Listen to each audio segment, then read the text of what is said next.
আমার নাম কিষান চক্রবর্তী। এই ব্যবসার সাথে আপনি কত বছর যাবত জড়িত? আমি এই ব্যবসার সাথে মনে করেন 15 বছর ধরে এই ব্যবসার সাথে জড়িত আছি।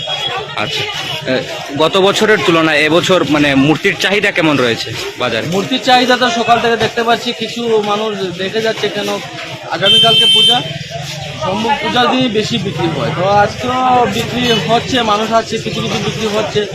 আশা করি এবারও বাজার ভালো হবে, কেন আমার কিছু কাস্টমার রয়েছে, জানাশোনা কাস্টমার, আমার মাল রয়েছে, মানে কাস্টমার আসে, আমি বহু দূর থেকে মাল আমি বিক্রি করি, কাস্টমার আসে।